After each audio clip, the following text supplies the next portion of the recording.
अरे अरे, आ गए आप। आइए आइए बैठिए और बताइए क्या लेंगे, ठंडा या गरम। कुछ ऐसे ही वेलकम करते हैं ना जब कुछ लोग आते हैं घर में या जिंदगी में। पर मेरे ख्यालात इस परसेप्शन से थोड़े मुख्तलिफ हैं, क्योंकि मेरा अभिनंदन चाय या पानी से नहीं बल्कि डांट और फटकार से हुआ था। हाँ, ऐसा ही था मेरे कॉलेज का पहला दिन। तो हुआ यूं कि मैंने जैसे ही लैब में शिरकत की वैसे ही आवाज आई, अरे लड़की, देख कर नहीं चल सकती, अंधी हो क्या। दरअसल मैंने उसके हफ्तों के ख्वाब को गलती से ही सही पर खाक कर दिया था। जिस प्रोजेक्ट मॉडल पे वो इतनी शिद्दत से मेहनत कर रहा था, उसके टुकड़े टुकड़े जमीन पर बिखरे थे। और ऐसे हुआ उस कॉलेज में मेरा और मेरी जिंदगी में उसका वेलकम। वो लम्हा जिसे मेरे अंदर भूचाल सा आया हो, जिसे मैं नहीं मेरा दिल उससे टकराया हो, जैसे ये वक्त की ही कोई खूबसूरत सी साझेदारी हो, जैसे चांद का टुकड़ा जमीन पर मेरे लिए ही आया हो। पर अपने अंदर चलते इस तूफान को और उस बिखरी कशमकश को वहीं अधूरा छोड़ के मैं ठीक उसी रफ्तार से भागी जिस रफ्तार से मेरे दिल की धड़कनें। बहुत मिन्नतों के बाद माना वो अपने टूटे ख्वाब में मेरी हिस्सेदारी के लिए, और आहिस्ता आहिस्ता मेरी जिंदगी का भी एक खूबसूरत सा हिस्सा बन गया।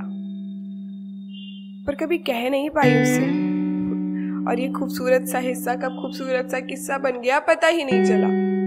होते हैं कुछ मजबूरियां, कुछ हालात उस समंदर की तरह होते हैं जिसका सबको पता है कि गहरा है, पर कितना किसी को अंदाजा नहीं।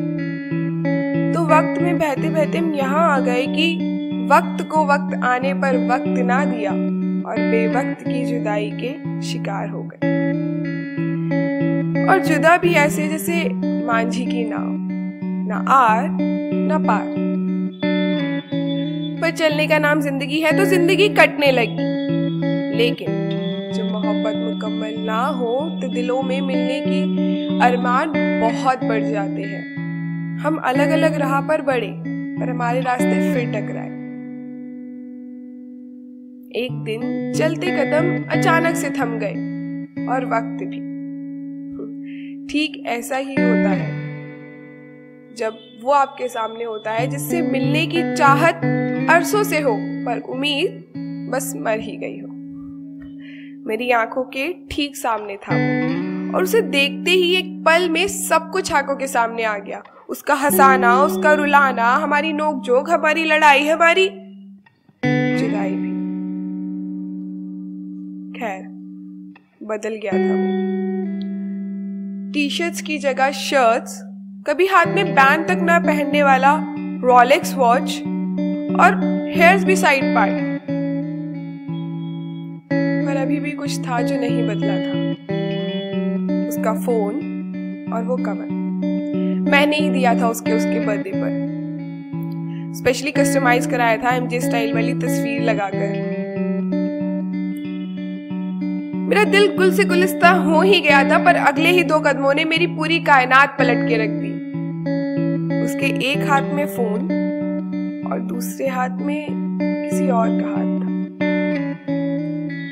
तब मुझे एहसास हुआ कि मैं अभी तक एक सपने में जी रही हूँ, एक ऐसा सपना जो मेरी दादी की कहानियों से हूबहू मिलता है कि सफेद घोड़े पर राजकुमार, परियों से सुंदर रानी, दोनों का मिलन और खत्म कहानी। पर ऐसा कुछ हुआ ही नहीं।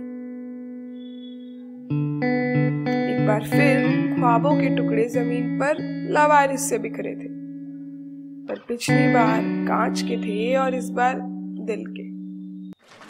शुक्रिया।